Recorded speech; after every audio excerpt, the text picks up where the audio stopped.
Tapi kebanyakan Indonesia, dia menjadi intelektual beu. Kalimat yang disampaikan oleh rekan sebelah sini, itu menunjukkan bahwa mereka bukan nelam. Itu menunjukkan ada relasi berpikir, ada sebuah relasi yang sangat kental antara rusaknya sistem politik dengan kekacauan intelektual yang mengabdi pada kekuasaan. Fakta, kasus UGM, Anda boleh nggak sebut, saya sebut. Loh, fakta. UI kasusnya dengan Bahlil, Anda bisa lihat, nggak usah takut, fakta.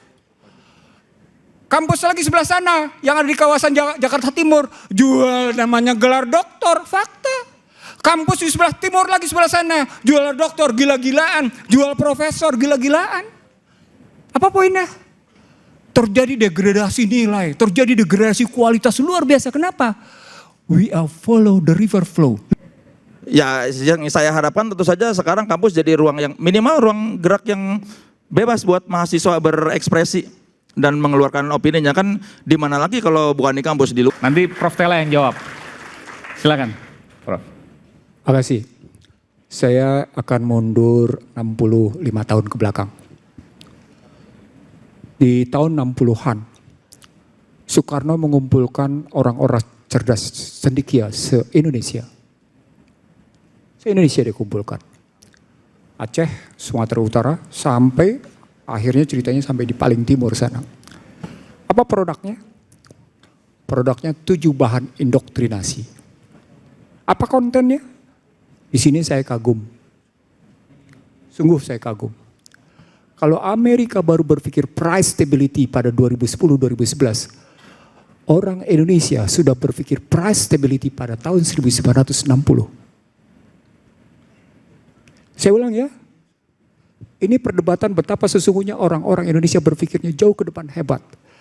Dan saya tidak sedang meninggikan diri saya, tapi bacaan saya menyatakan ketika saya bongkar cara berpikir kayak gitu, luar biasa. Ketika saya coba ambil relasi berpikir Soekarno yang mengumpulkan kaum cendekia di tiap provinsi sampai akhirnya melahirkan 7 bahan indoktrinasi itu, saya pindah ke negara luar, saya ketemunya negara apa? Saya ketemu Jepang. Mereka menyebutnya sebagai knowledge landscape. Ulang, mereka menyebutnya sebagai knowledge landscape. Di mana setiap perguruan tingginya menjadi sumber pemikiran, sumber riset bagi pertumbuhan provinsi yang bersangkutan dan bagi pemerintahan. Jepang baru melakukan kurang lebih ketika di tahun 80-an ke atas. Produk yang kita nikmati dulu namanya, Anda tidak tahu namanya Bemo. Dulu namanya tape recorder namanya Toshiba yang gede sebagai turuan dari Amerika dan kemudian Amerika mengklaim itu bentuk inovasi. Tapi saya ingin mengatakan itulah bentuk knowledge landscape yang pernah dilakukan oleh Indonesia dan perlu tahu di sini ditinggalkan oleh kultur politik Indonesia. That is leadership. Itu leadership. Satu. Saya ingin mengatakan sama Anda, sebuah universitas bergengsi di Bandung saja tidak mampu menata ruang Jawa Barat. Padahal pemikiran tentang planologinya, tentang tata ruangnya, saya salah satu narasumbernya.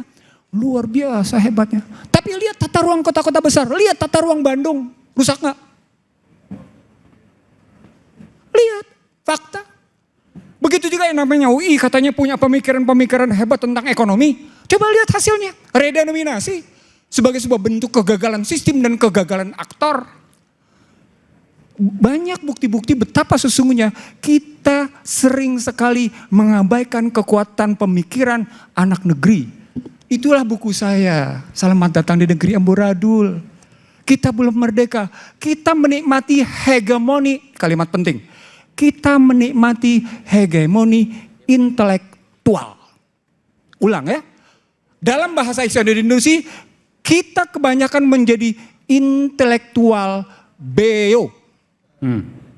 Tapi kebanyakan Indonesia dia menjadi intelektual beo. Kalimat yang disampaikan oleh rekan sebelah sini itu menunjukkan bahwa mereka bukan nelam.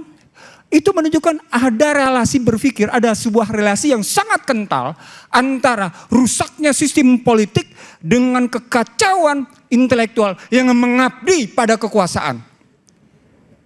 Fakta, kasus UGM, Anda boleh nggak sebut, saya sebut. kasusnya dengan Bahlil. Anda bisa lihat, nggak usah takut, fakta. Kampus lagi sebelah sana yang ada di kawasan Jakarta Timur jual namanya gelar doktor, fakta. Kampus di sebelah timur lagi sebelah sana jual doktor gila-gilaan, jual profesor gila-gilaan. Apa poinnya? Terjadi degradasi nilai, terjadi degradasi kualitas luar biasa. Kenapa? We are follow the river flow. River flow-nya adalah materialism. River flow-nya let's the market play, let's the financial power to take something dan everything. Itu fakta. Terakhir Iman. Saya ingin mengatakan begini, kerisauan saya tentang dunia. Saya sudah lama risau dalam dunia pendidikan. Ketika saya pernah di awal-awal abad 21 saya dikritik oleh seorang teman. Karena saya bilang begini, kasus krisis Indonesia 97-98 akan mengakibatkan satu generasi terpotong. Orang bingung kenapa kayak gitu. Saya bilang bukan generasi artinya usia, tapi ininya. Terbukti sekarang. Terbukti. Kalau Anda tidak percaya, buka media yang terbit paling besar di Jawa Timur. Ucapan saya. Lalu dia kritik saya. Anda enak bicara ekonomi politik, Anda lupa tentang pendidikan katanya. Pendidikan itu begini, saya seperti ditampar. Saya ulang, saya seperti ditampar karena saya mengabaikan kajian dunia pendidikan. Dari sana saya ngebongkar tentang ada apa dengan dunia pendidikan. Ketika saya mundur ke belakang, tadi saya menemukan kalimat, kebanyakan orang Indonesia menikmati hegemoni intelektual. Terima kasih. Prof. Vera, silakan. Terakhir. Saya harus menjawab tadi. Oh, saya jawab. Ada dua yang perlu semuanya dijawab. Ya. Ya. Saya sangat suka kepada judul hari ini. Judul acara kita hari ini ya.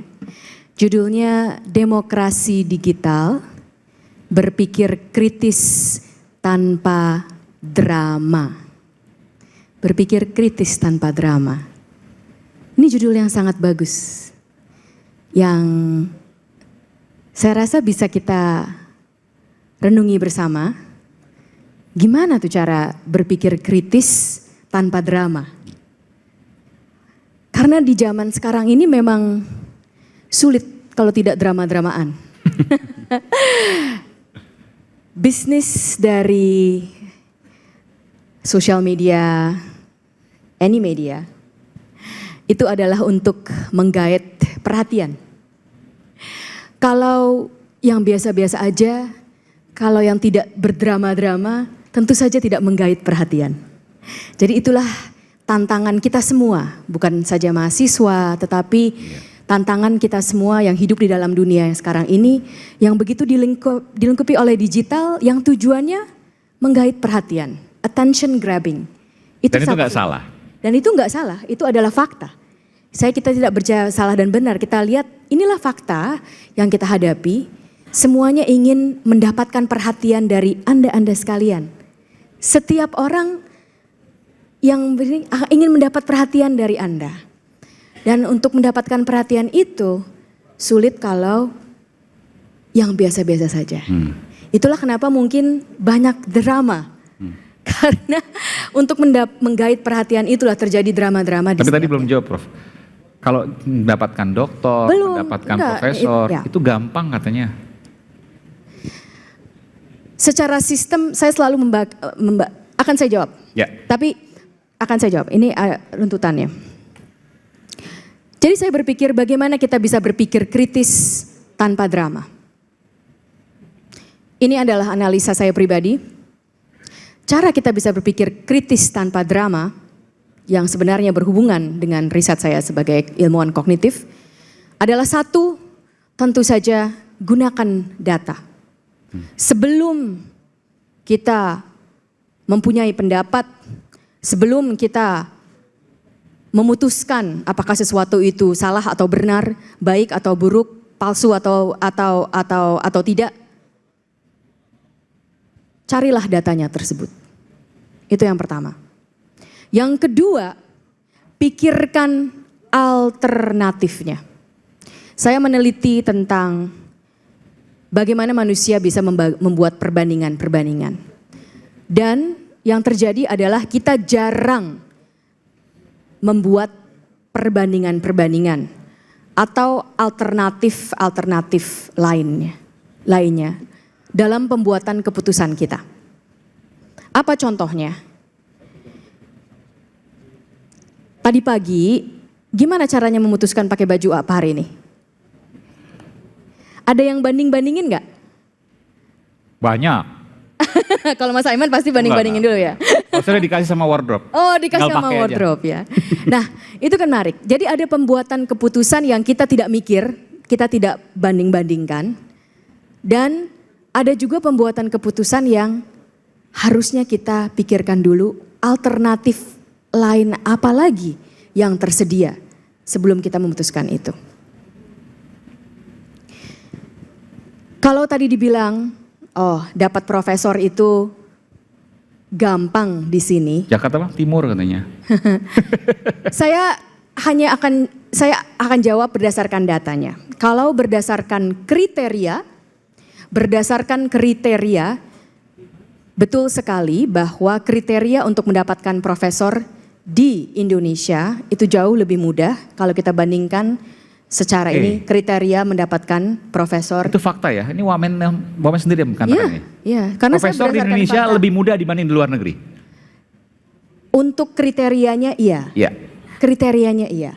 Ya, jadi saya tidak mengkomentari tentang jual beli karena kembali lagi kita harus lihat datanya lagi. Tetapi dan saya belum siap untuk itu. Tetapi untuk kriteria iya. Karena kriteria yang ada sekarang lebih mudah dibandingkan dengan kriteria di ekosistem lainnya. Itu fakta yang terjadi. Nah, tadi kan saya berbicara tentang alternatif. Sebelum kita mungkin marah-marah atau kok jelek sekali memutuskan bahwa itu jelek, kita harus pikirkan. Jadi alternatifnya apa? Alternatifnya, tentu saja satu alternatifnya adalah, ayo kriterianya dibuat jauh lebih sulit. Sama dengan ekosistem lainnya. Nah kalau ini terjadi, saya tidak bilang ini salah atau bukan. Ini adalah pengambilan analisa berpikir kritis tanpa drama. Alternatifnya kita ganti sehingga menjadi lebih sulit seperti yang ada di ekosistem Tiongkok, Amerika Serikat yang persis sama untuk mendapatkan profesor. Langsung ada pasti yang bilang kepada saya, kepada kami bukan pada saya, kepada kami, kalau dibuat gitu tidak akan ada yang jadi profesor di Indonesia. Oh ya? Atau sangat sulit sekali menjadi profesor. Apakah ini yang kita mau? Nah itu ada lagi alternatifnya.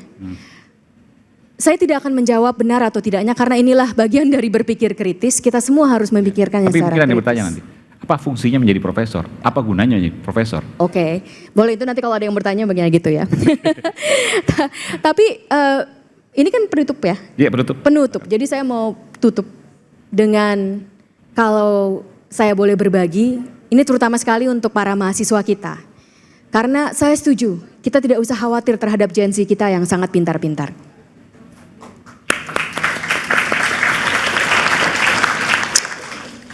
Tetapi kalau boleh saya mau mengingatkan, hidup itu adalah rentetan pembuatan keputusan.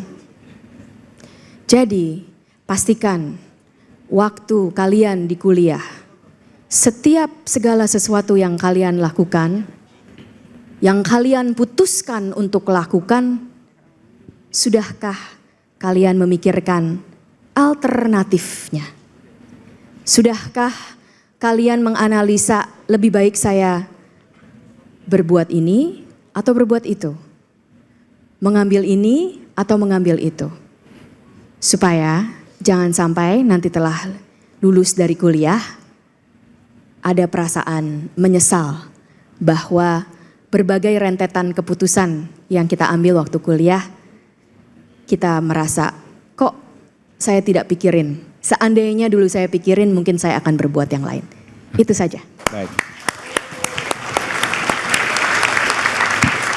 Tapi ada pepatah, saya tambahkan sedikit. Jangan pernah menyesali apa yang pernah kita lakukan. Tapi sesalilah kenapa kita tidak melakukan tentu hal-hal yang baik. Indonesia akan bahkan sekarang sudah mencapai demografi bonus demografi yang artinya kaum muda lebih banyak daripada kaum tua. Tinggal kita kemudian yang akan menentukan apakah kita akan mengambil peran atau sebaliknya kita menjadi korban. Terima kasih Universitas Tarumanegara. Sampai jumpa di Rakyat Bersuara Kampus berikutnya. Salam. Terima kasih, Prof. Prof.